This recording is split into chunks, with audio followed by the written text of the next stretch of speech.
On this episode of The Chris Pigors Show, we take an inside look at Lela Hines Peterson's life journey, from being homeless to climbing the ladder of success. That and more on this week's episode of The Chris Pigors Show.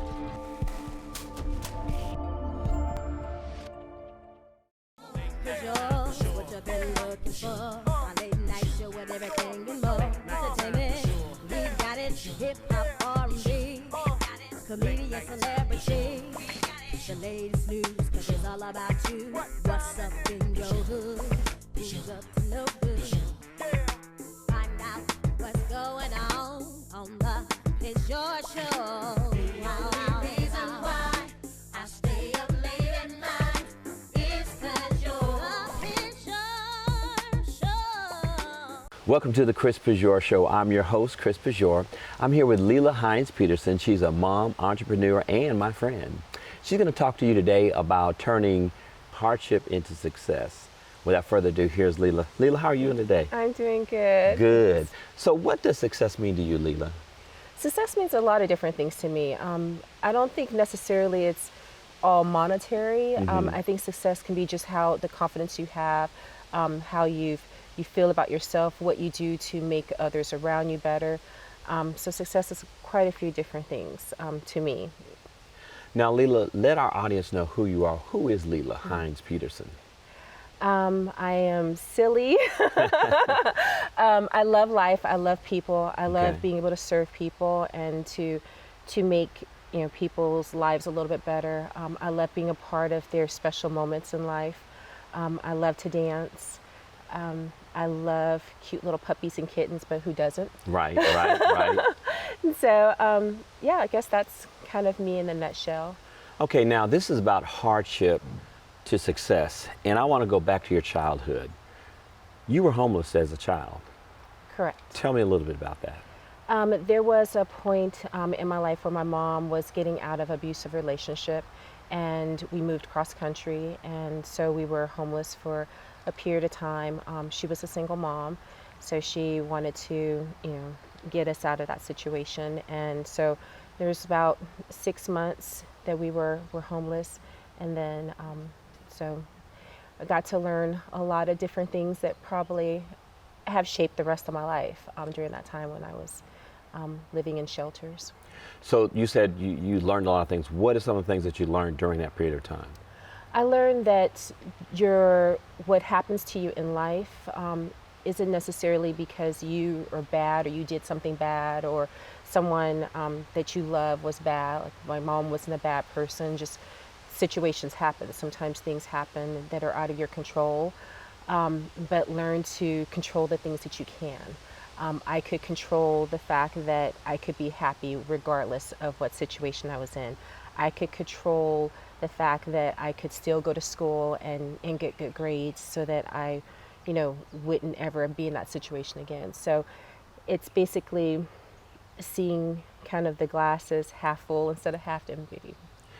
Now, were you going to school? Were you still in school while you were homeless? Yes, there was a part of time that was during the summer, so that was obviously easier. But then it came into the fall semester, and so my mom would drive us to school, and we'd go to school and then come back home to the shelter. So, well, let me ask you now, you're homeless. What do you mind sharing how you got into that position? How did your family become homeless? Like my mom was in an abusive relationship, Okay. and the man she was dating was physically abusive, and it came to a point where like I would call the police on him, and I was young. I was 8 years old, and so she, I think it kind of dawned on her that this wasn't she didn't want me to grow up and be in an abusive relationship. So I think that was kind of her reason for it. So we literally left from, Connecticut and moved to California. And, once we got there, she had to find a job, and California's a really expensive state to live in. It still is a really expensive state to live in. So it was trying to save up money to be able to get a place for us to live. And so during that time, we spent like 4 or 5 nights in our car. And then after that, we ended up, you would wait in line to be able to be in certain shelters. And so you have to get in line early to make sure that you would get in, and then you're sleeping in this big room full of people.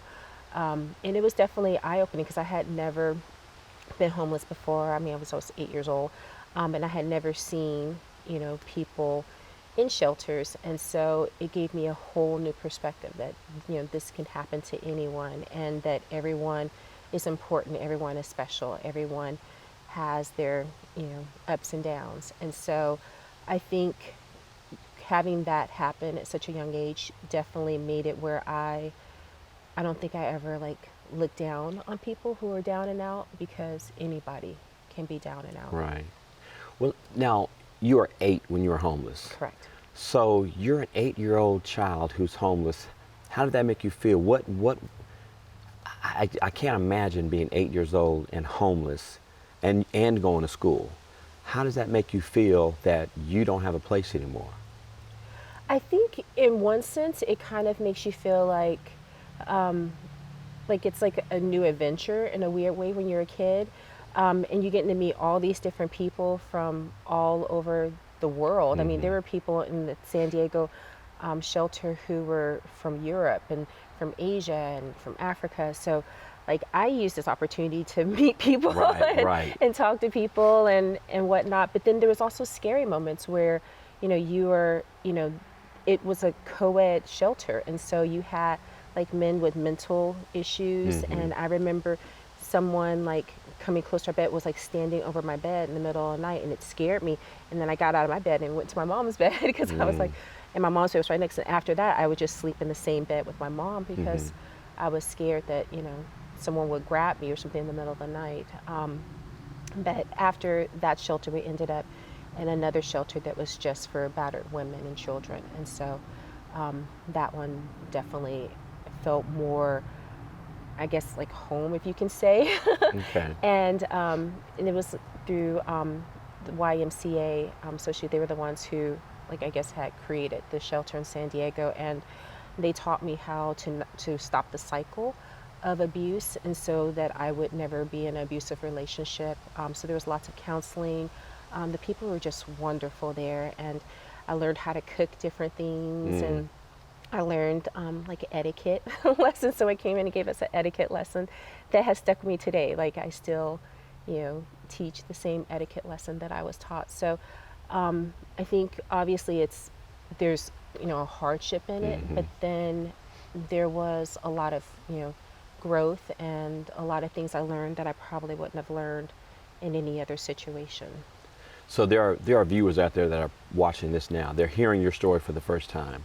They're really learning about who Lela is. And that 8-year-old kid who is homeless, what about those individuals that are children right now that might be watching this? What would you say to them right now if they're experiencing, that type of pain or discomfort, or they might be homeless? Is there something you can say as that 8-year-old child for those viewers that are that age? I feel at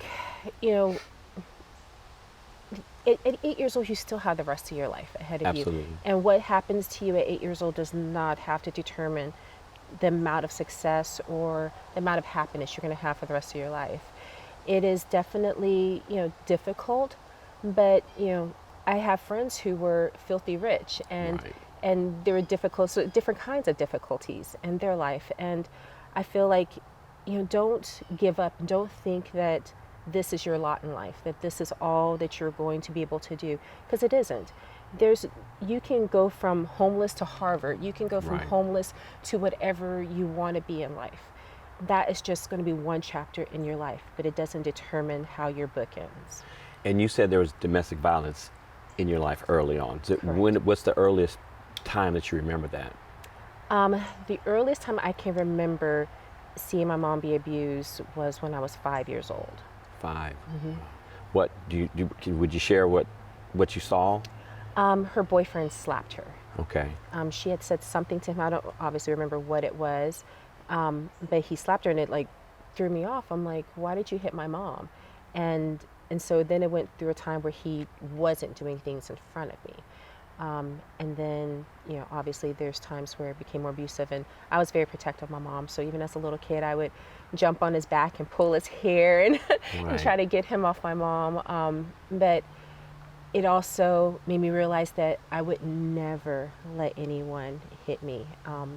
And to the fact that we were in Greenwood, Mississippi, and I was in like first grade or kindergarten. I was in kindergarten, and I remember the principal, or actually the teacher, they like a little boy did something to me, and he pushed me, and I was like, that's not right, and I mean, I didn't hit him or anything back, but Right. I was like, no. And then we were arguing, and the teacher comes over, and she's like, I'm gonna, because in Mississippi at that time, I'm aging myself, but you could paddle Right. the kids, and she was gonna give us both a paddle, and I was like, no. And I snatched the paddle out of her hand. I was like, you're not gonna hit me. Wow. And this little pigtail girl saying to a grown teacher, no, you're not gonna hit Right. me. And she's like, okay, either I'm gonna paddle you or I'm gonna have the principal. And our principal at the time was like an basketball player, so he was like 6'8", Right.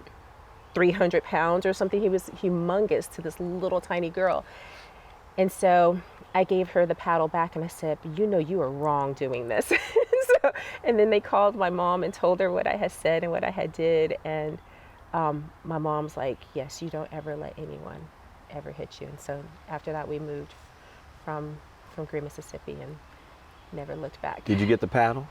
I did get the paddle, but I only got one hit because I moved so much that she could only get one lick on me. Well, now, so was this the same person that was in your life during the domestic violence from 5 to 8? Was this the same person, or? No. Oh, okay. It was. She had left that person, and then the other person came into my life when I was, I think, 7. Okay. Yeah. So was this? Or Was actually this? 6.5. Was this mom? So this is mom making poor choices. Correct. Okay. Can you tell our viewers, what can a young person do when they come in and they're encountering that? What can a person do to kind of, that has to be traumatic to you. Did you even know what was going on during the time? Did you know, is this part of life and you just kind of adjusted, or? I definitely knew that it wasn't correct, and that Okay. it wasn't normal per se. I think that obviously as a child, there's nothing you can really do to tell an adult. You can't tell an adult what to do. Right. But I tried to just love my mom a lot, because I felt like she wasn't getting love from him, and like to let her know that this isn't the kind of love that you want. And so but as a kid, there's not very much you can do. But I would say there was other adults who were around me and were around my mom, and I know that they knew something was going on, and I wish that they would have, because they were adults, they could have done something. Right. I wish they would have stepped up and did something about it. But in that time period, I think domestic violence was very hush-hush, and people kind of swept it under the rug. Right, right. And hopefully with other people coming forward and myself talking about my experience as a child on that end will hopefully make it where it's not so taboo, and people will help people get out of a situation.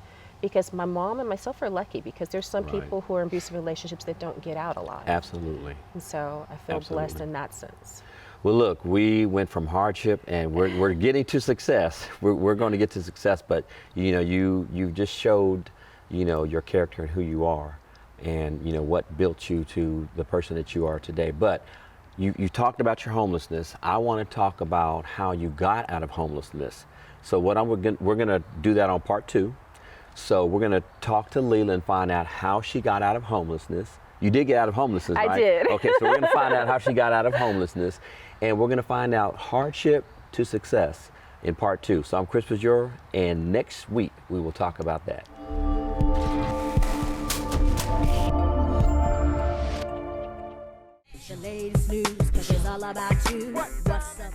Tune in, follow us, and make sure to catch the next episode of The Chris Pigors Show. Remember to like and click the subscribe button to follow more of The Chris Pigors Show. Please take the time to learn more about our guests seen on today's show. We'll see you next time on The Chris Pigors Show. Lela's Place is your home away from home. It is in Peachtree City, but it feels like it's a world away. It's very quiet, very secluded. You're surrounded by trees and wildlife, and you can have an indoor or outdoor event. and you don't kill your budget.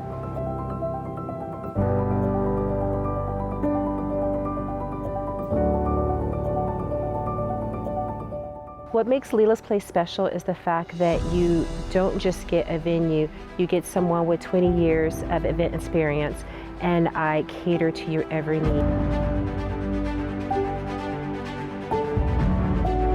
Since we've started, we've done every kind of event. We've had baby showers, bridal showers. I've had tea parties for little girls. I've also done child birthday parties, adult birthday parties. I've had a family reunion, the class reunion, lots of weddings.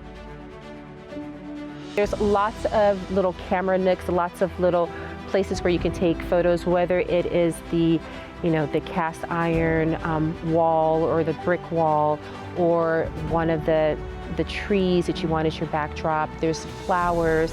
There are lots of different things in the garden for backdrops, as well as there's a bird cage.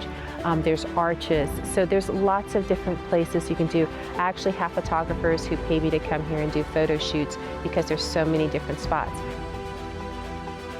Follow us on Lela's Place on Instagram, Facebook, or you can go visit our website at www.lelasplace.com.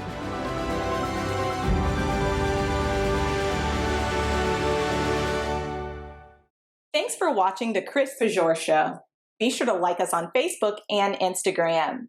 Don't forget to subscribe to our YouTube channel and click the notification button to be notified of our upcoming shows. Feel free to leave a comment. To see any specials or promotions, see the description page below.